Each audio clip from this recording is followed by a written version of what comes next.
while I was in college, I had started a support group for just dancers that were getting injured, because at that point, there were just a ton of us that were injured. And for me, it was the first time that I was injured and away from home, and I had to set the doctor's appointment, schedule my surgery, just like all these things. And I was like, I'm 20 and I'm trying to figure out like how to do major surgery without my mom there. I mean, she came up and took care of me after, but it was a huge thing to have to navigate and not be home.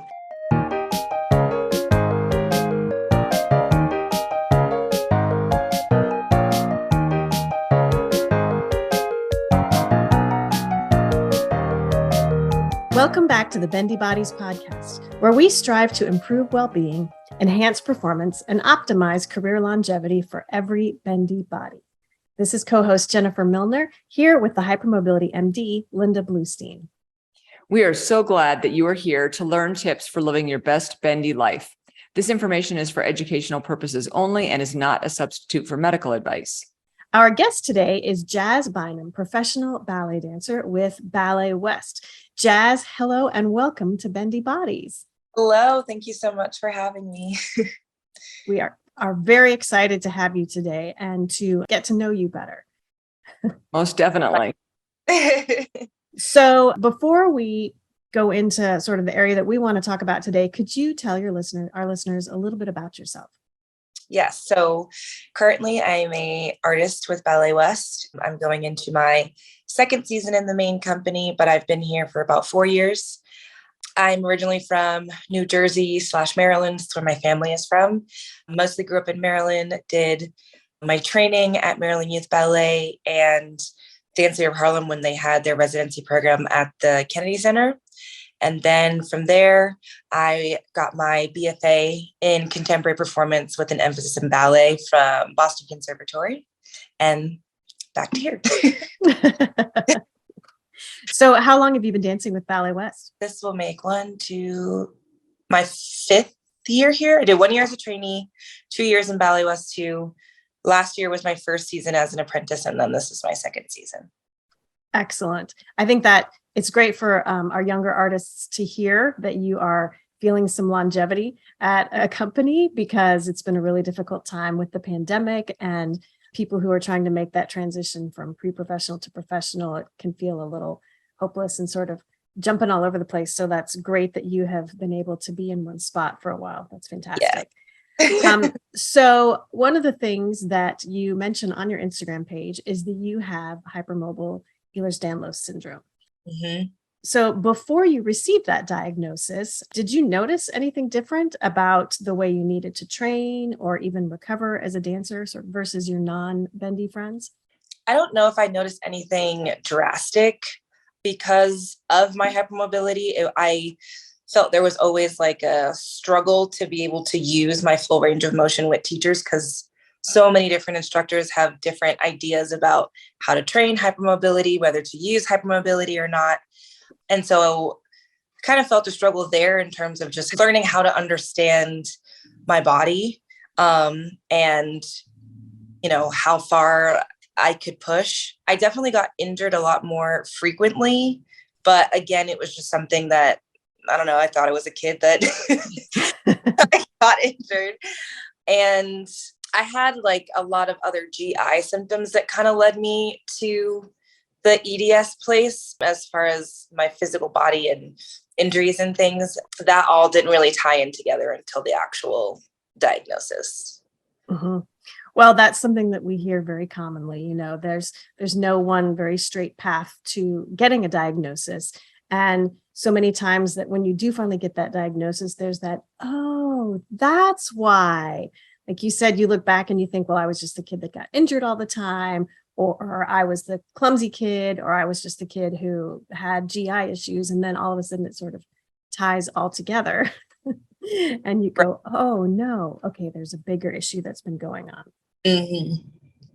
So if the bendiness sort of wasn't the thing that led you to getting a diagnosis, but it was other GI issues, right? And things like that kind of led to that diagnosis. Well, how has a diagnosis changed how you seek and receive treatment as a dancer for your musculoskeletal issues?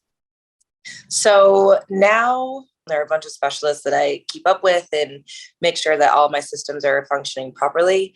But then when it comes to finding a doctor or finding a surgeon, I'm always looking for a doctor that is either familiar with hEDS or specializes in it, and also is familiar or specializes with dancers, because that care makes a huge difference in terms of prognosis. Like even almost a year ago, 11 months now, almost 11 months, 10 and a half months, I tore my ACL and my meniscus for the third time. And then this time when we were looking at doctors, I was like, okay, I need to find a surgeon who knows about hEDS. Because then in doing my own research, I found that they, I think it was like 5 or 6 years ago, created a slightly different ACL repair for hEDS patients that changes the re-tear rate from 40% to 4%, which is like a massive difference. Wow. And I was like, okay, I need a surgeon who either thinks that they can do this or knows how to do this.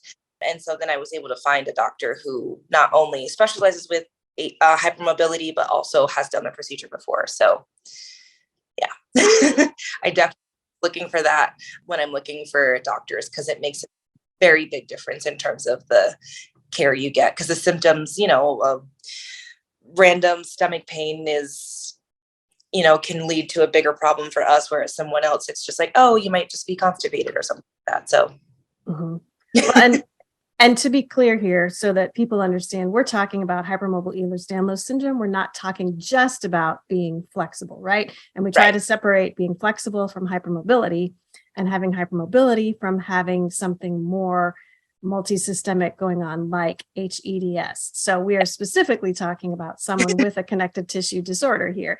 And also to clarify, so you have had 3 surgeries for the same issue, or 3 injuries? So I've had 5 major surgeries, but I had 3 ACL tears or reconstructions on the same knee. On the same knee. Mm.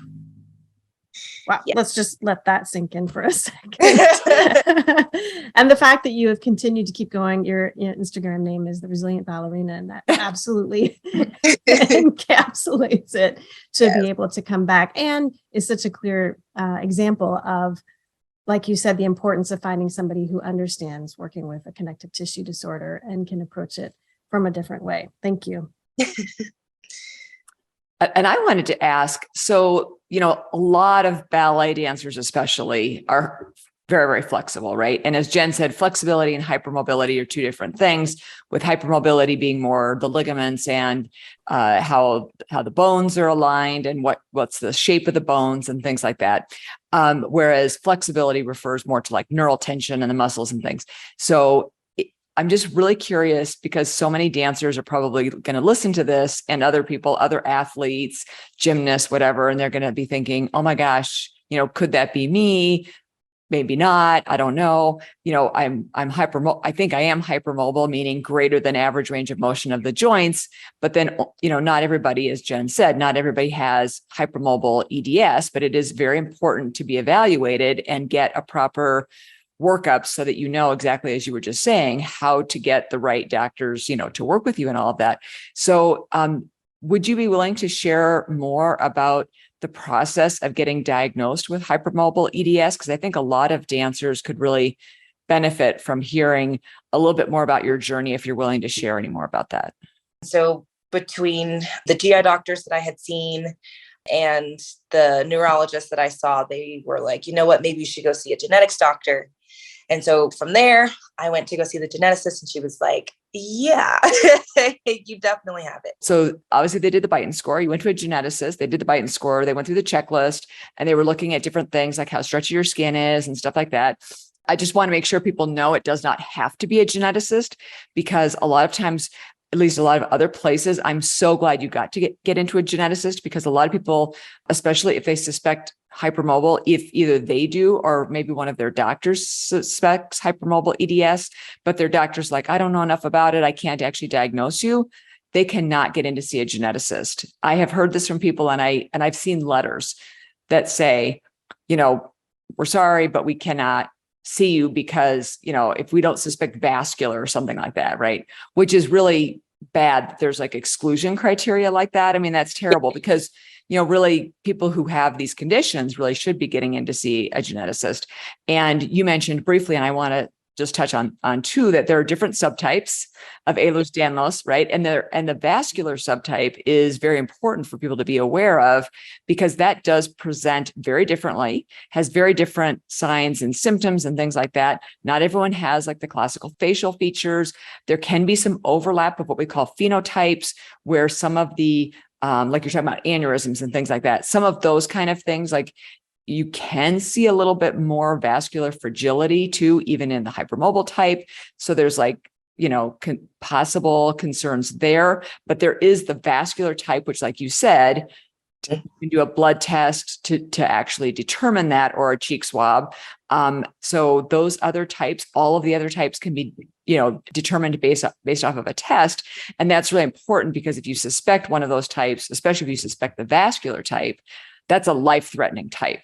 So Right. we just want to make sure people know that like there are different types. The hypermobile type is by far the most common type, like super many, many times more common than vascular type. So if you're thinking, oh my God, I'm a dancer, I'm hypermobile, and now I'm thinking I'm going to get it, an aneurysm or something, just for people to know that like it's not that it's impossible, but it's not likely. So it's important for each person to get evaluated individually because each person's picture is very, very different. And another important thing for people to know in there is, yes, you're born with hypermobile EDS, but we now are also talking about phenotypes. So like the phenotype is like the clinical presentation, which is different from the genotype, which is your genetic makeup. And I don't know if you saw, Jazz, there was a paper by, it's probably, your schedule's so busy, I'm sure you wouldn't be like roaming around on the internet and stroll across this. But for people who are interested in what I'm talking about, there's a really great paper by my colleague, Larry Afrin, who the title of it is Some Cases of Hypermobile EDS May Be Rooted in Mast Cell Activation Syndrome. If a person has mast cell activation syndrome, and they get release of these mediators, and especially release of something called proteases that can degrade connective tissue and can cause a picture that looks like hypermobile EDS. So now we're thinking like not all cases of hypermobile EDS are necessarily inherited. And Jen talked a while back about one last thing I'm going to mention, which is I think is really important, is like forced hypermobility. So dancers who are purposefully training like their knees into hyperextension, right? So they're doing the splits, they're putting, forward splits, and they're putting their front leg on blocks, putting their leg into a crazy amount of hyperextension. That's not hyperextension that you were born with. That's acquired hyperextension. And I like when Jen said forced hyperextension because that's what it is. So those are all kind of like different things that I think are good for people to be aware of. Yeah, I agree 100% because I definitely did not go to a school where extreme hypermobility was trained, but I had 180 degrees of turnout until I had hip surgery, and so all of those things were there. Like I could easily do my homework in a split without even feeling a stretch. Really? Wow. Yeah. So there were many nights I just sit on the couch and I was just like doing my homework. My mom's like, "What are you doing?" Right. Wow. So were you hypermobile before you even really started dance? Oh, yes. Oh, were you? Okay. Because my mom, when she had me, she was an aerobics instructor going to college and later went into education and everything. But because of that, she was just always very aware of, what we were eating and how our bodies were doing. And from a very young age, I think 3 was the first time that I was diagnosed with like my first set of allergies, which I later found out were intolerances. But she was like, "Yeah, I think you were almost double jointed," when I was little. So she definitely noticed very early on the things that were just different in my body. And then my sister is the complete opposite, and she does of the level of flexibility that I had. I think also my mom has it. She's never been tested, but she has more hyperextension than I do. And she's a lot older than I am. Or, obviously she's my mom. So she's right. But even with her not being as active as I am now, or as she was in her 20s, she still has a lot of hypermobility as well. So Yeah. Yeah. And that family history is always very important to be looking at. And so you've already had hip surgery also? Yes. So my very first surgery, I was 13 and I had a bunionectomy, but that actually was more of like a reconstruction of my foot because the bunion within a matter of like 2 or 3 months went from being a bunion to I couldn't even do a releve. And so not only did I have to get the bunion removed, but I had to get my foot reconstructed and I had 2 screws from that. Then when I was 15, I had acetabular femoral impingement of the mixed type, which that took a while to diagnose because I also have a very high pain tolerance. And so I was like, oh, it's not that bad, but it was like enough. It was annoying me because it was decreasing my range of motion. And I was like, this is not okay. And so I went through going to PT, seeing a rheumatoid arthritis specialist. And then by the time I went to a summer intensive, I could not even sit in a car without being in pain. And so I ended up having to get surgery and I had torn through all the cartilage and all this stuff. So I had all that repaired. And then I had the 3 ACL tears. And then the last major, I guess, injury that I had, but didn't result in surgery was I was dropped in a lift just in rehearsal, which is normal. And I went to not land on my partner's head and ended up fracturing my elbow. So those are the big ones. And that last one is a random one, right? That those are the sort of things that you can't really control, but the others you can start to see that pattern of having issues with the connective tissue and the way that your body works. Something you said earlier about how your mother noticed this and you could tell from a very, very early age that, and it sounds like you were sort of your family and you were sort of noticing it early on and you were thinking, well, how do I fix this? Or how do I address that? Or how do I deal with this? And one of the themes that we keep hearing when we interview other people is people who recognize it early on. They may not be able to name it, but who see something and have that family support to say, hey, let's address that. Let's deal with it, whatever it is. Really are so much more successful at being able to pursue their dreams without so much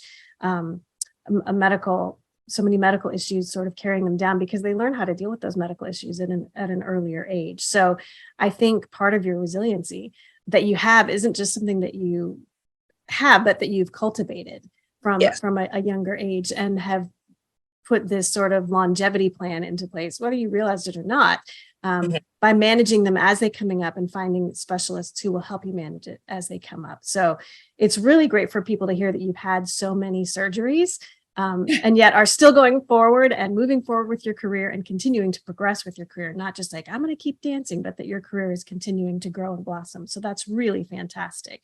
Yeah. So we've talked about you getting a diagnosis and sort of learning to live with your issues. I would love to know, as I said, you've been very open on Instagram about having hypermobile EDS. And a lot of dancers worry about sharing their health information because they fear companies or casting directors might use it to make sort of unfavorable decisions about them.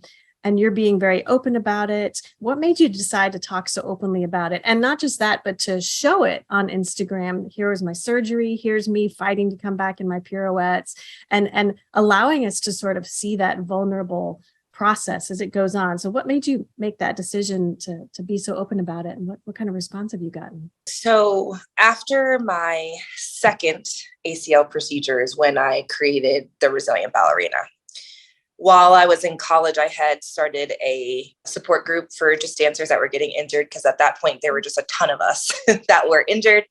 And for me, it was the first time that I was injured and away from home. And I had to set the doctor's appointment, schedule my surgery, just like all these things. And I was like, I'm 20 and I'm trying to figure out like how to do major surgery without my mom there. I mean, she came up and took care of me after, but it was a huge thing to have to navigate and not be home, especially once I was able to walk and easing my way back into dancing. And then I just noticed other dancers were going through the same sort of emotional turmoil also, just with other injuries, not necessarily surgery, but things that were taking them out of dance for an extended period of time. And so it started there, and then that sort of created the Resilient Ballerina.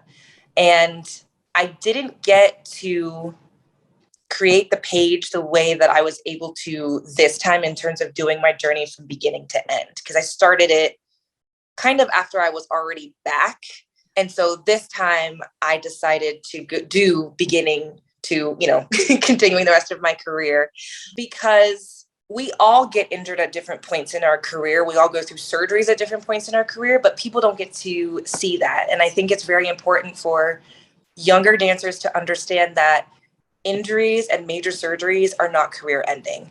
Also to understand that going to college is not career ending, because I feel like the whole idea and sort of energy towards how you can have a ballet career is so broad now that we need, like, it has started to transition away from teachers who we have that had to go into a company right after high school, or if you weren't dancing by the age of 16, you were never going to make it. And that's just not the case anymore.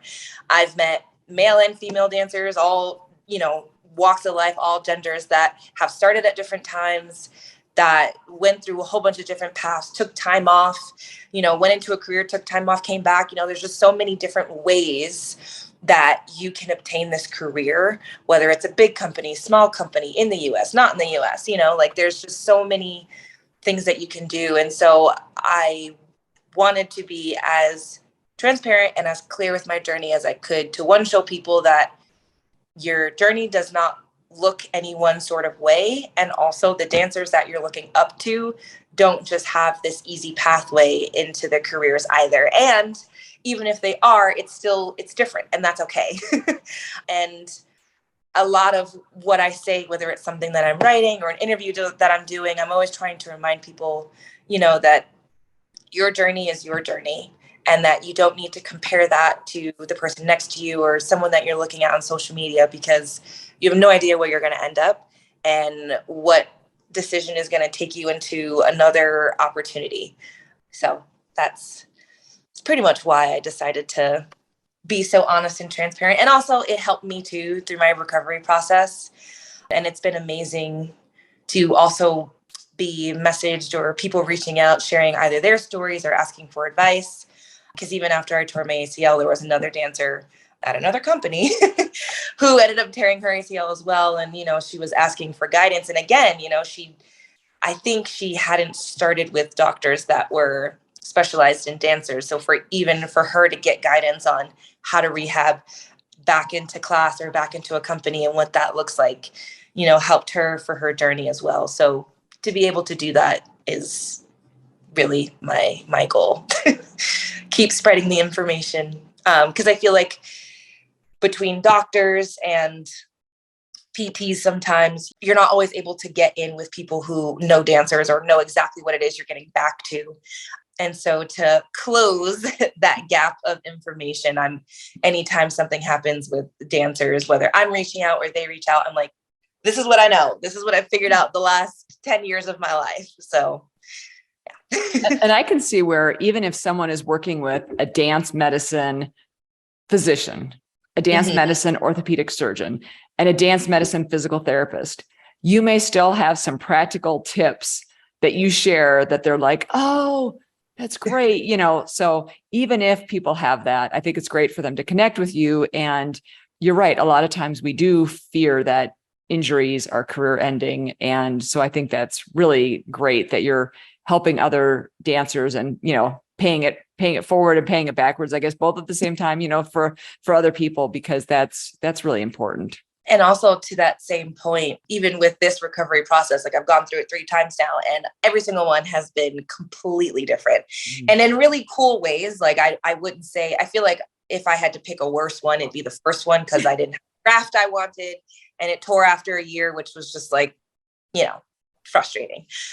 But between the second and the third process, they were different, but I had PTs both times that specialized in dance, were dancers. But even this recovery process was really cool.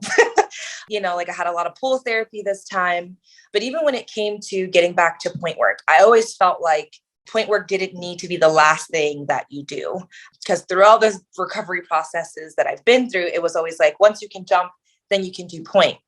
And I always thought about it and I was like, well, why? Because you're not jumping to get onto point. It's the same muscles, which I feel like that should be the first step before you start jumping. So you're slowly retraining that tract. And so the PT that I was working with this time, she's amazing. She actually started having me do point in a chair before I was even doing bar. And so then by the time it came for me being on point on my feet, I wasn't cramping. I didn't have as much fatigue because I had gone through all those exercises, just doing them in a chair, which was way harder. But then now, while I'm still building strength, even though I'm getting closer and closer to being a year post-op, nothing is as hard as it has been in the past. And I think that also has something to do with weight training and all those things, but just the whole timeline of how recovery went. So even those things, like just what I've learned through that process, has also been cool to find out, but then also nice to be able to share, like, try this, Mm-hmm. So. One of the things that I always say to people is that you just have to find one person and find that one person, and that'll get you started on your own journey. And I think that you are a great example of that. You said you get people emailing you and sending you messages and saying, I don't know what to do. And you say, well, try this. That one person can be someone who has been through it like you have, and who can say, well, I did it this way. See if you can find this person or that person, or maybe mention this to your PT, or maybe suggest that to your doctor. So it's great to have someone like you who has been through this in so many different ways, right? 3 different surgeries for the same thing, and learning a new approach to the rehab of it. So your willingness to be vulnerable and show people it's okay to have injuries, number one, but number two, also to share the information that you have worked really hard to get. This has been hard-won information, right?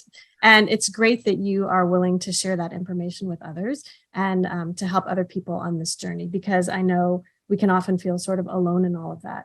You also touched on, you said as part of your recovery process, you said there can be lots of factors to it, like weight training and everything like that. I would love to know, has this injury recovery process sort of shaped the way or reframed the way you are going to work to stay in shape, and what your out of dance conditioning is going to look like? And could you sort of share some of that with our listeners? Yes. So I am always looking for more ways to just be active, but to cross train. I love doing yoga and I love doing Pilates, but especially in terms of strength building, because once you've gone through this surgical process, the strength building does not end. It always has to continue, which is fine. And it's really cool because you're always sort of evolving and revamping what you're capable of doing. And even with what I did at the gym, I was always sort of hesitant towards weights, just because of how I envisioned my body would react to weights. And then during this recovery process, my PT, she explained, she was like, you're not going to bulk up because you don't have enough testosterone in your system to bulk up. And also there's different ways of lifting, just like there's different ways of doing cardio and all these things. And so having to do weights in order to build the strength in this knee, I then also learned that, okay, yes, I can do weights. And so now it's exciting because I feel like now I have this much more well-rounded gym experience and gym workout in terms of keeping the strength building in my body, but also keeping my body lean the way that I want it to be. And so I feel like with the combination of doing the weight training and reformer work, it's like a whole different type of body, because I was very worried this time about how my body would react to going from dancing 6 hours a day to doing virtually nothing for like 2 months and then slowly building that back up again.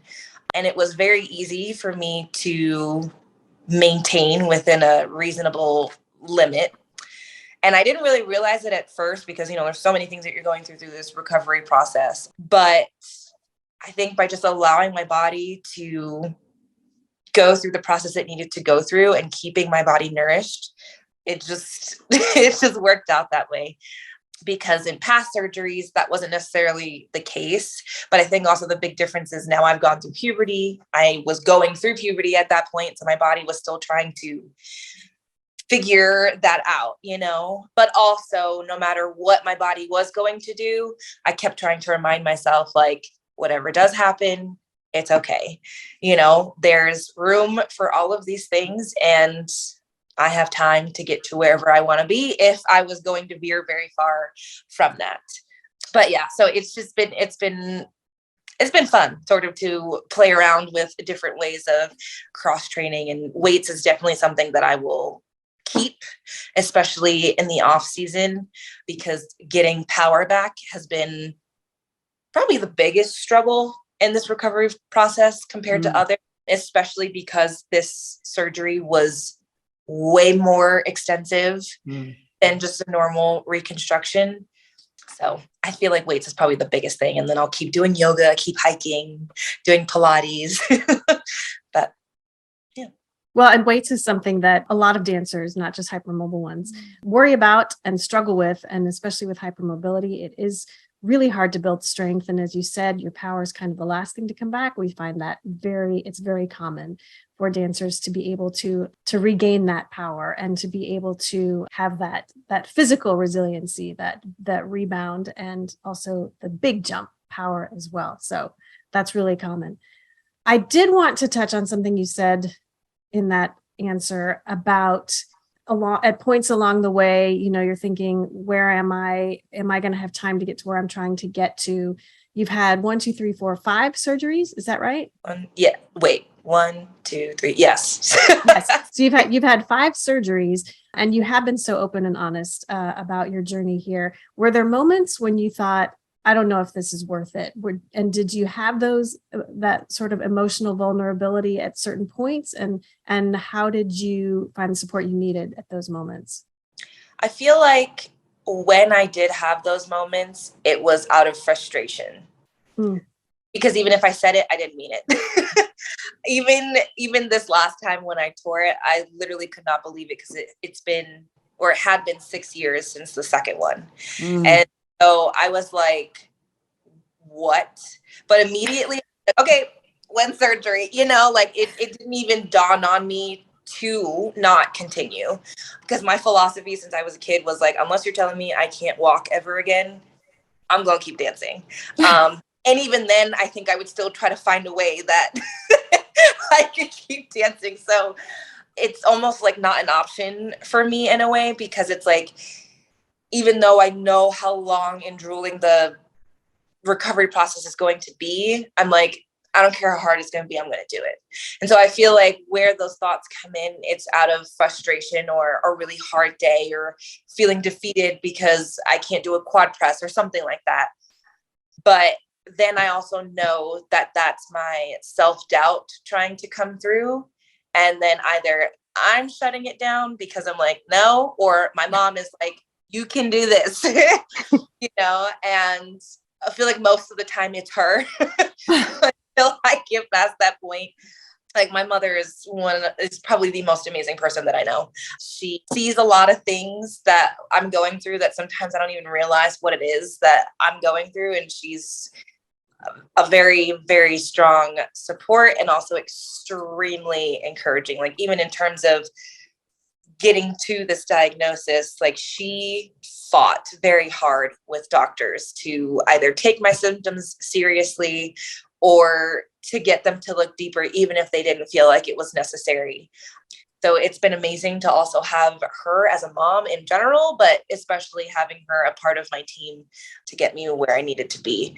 But all that said, I think those thoughts come out of frustration, but whether it's me or her, pulling myself out of those thoughts to keep moving forward. And also journaling is a really big thing for me, because going through those surgical processes, I don't really like to, as ironic as this is, I don't like to express what I'm going through in those moments. So that was another thing that was really great about documenting this whole process, was I was getting things out as they were happening. And so I wasn't stuck in my frustration or stuck in sadness as long as I had been in the past, because I was sharing it, but then because I was sharing it and, expressing that emotion, I was then able to just release it and then go home and sleep or whatever it was I had to do during the day. But definitely in the past, it was not something that I liked to do, but it was also in a way destructive because it was just leaving me in this bad mood all the time, which that is something that you're going through is okay, but it's not a place that I wanted to be stuck in.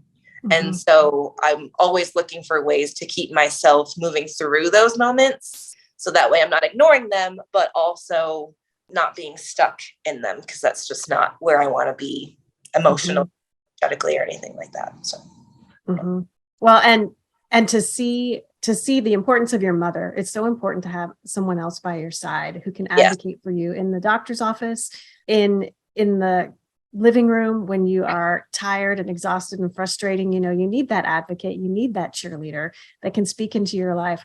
But you also have done an amazing job trying to be forward looking and sort of encouraging yourself. And as you said, developing those skills. I need to journal, I need to Instagram, and giving yourself healthy outlets for it. You really have been cultivating that resiliency, that long-term, here's what I need to do to move forward. What's next? Right?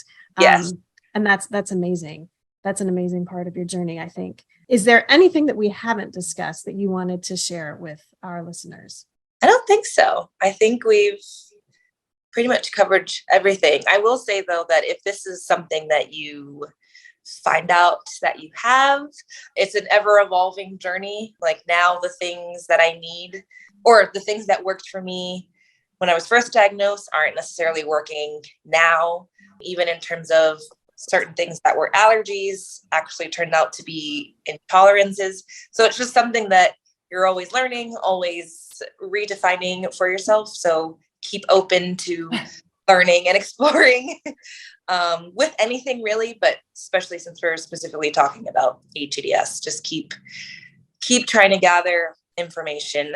Because even now, post-surgery, going into surgery, I was like on the website, looking up articles, just trying to soak in as much information as I can. Because while we're figuring out, so are the doctors, which is cool because there's more growing information, even with knowing like the surgical procedure now exists. Because, it's only 5-6 years old and I had surgery, I think 6 years ago, which was also crazy because I had my second procedure and then was diagnosed a year later with hEDS, but the surgery didn't even exist then. So just one of those things, but stay open. And so where can people find you if they want to follow you or learn more about what you do? So on Instagram, you can follow _the resilient ballerina _ and on TikTok, same thing, the resilient ballerina. And feel free to message me at any point. I'm open. I'm here to help. Oh, that's really sweet. That's really sweet. I think people knowing that they're not alone is so huge. And I think so often dancers, we have difficulty expressing ourselves. We're so used to not using our voice and we can really struggle and feel like we are alone. So that's incredible. That's an incredible offer. And I hope if people really are feeling alone that they reach out to you, because I think that's fabulous. Thank you. Please. I mean, as big as our world is, it's also small at the same time. Can't even tell you random connections I've gotten, whether it's in the ballet world or the real world. And so it doesn't make sense to gatekeep information. I like we should all be here to help each other out. So yes, please do not hesitate to reach out. Absolutely. That's awesome. Thank you. You have been listening to Bendy Bodies with the Hypermobility MD, and our guest today was Jazz Bynum, professional ballerina with Ballet West. Jazz, it has been a pleasure speaking with you and having you share your journey with us. Thank you so much for coming on. Thank you both so much for having me. We love chatting with you. It's great. If you loved what you have learned, follow the Bendy Bodies podcast to avoid missing future episodes. Screenshot this episode, tagging us in your stories so we can connect. Our website is www.bendybodies.org and follow us on Instagram at bendy_bodies. Leaving a review, following the Bendy Bodies podcast, and sharing the podcast helps spread the word about hypermobility and associated conditions.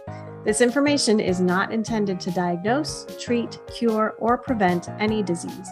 The information shared is for educational purposes only and is not a substitute for medical advice, diagnosis, or treatment.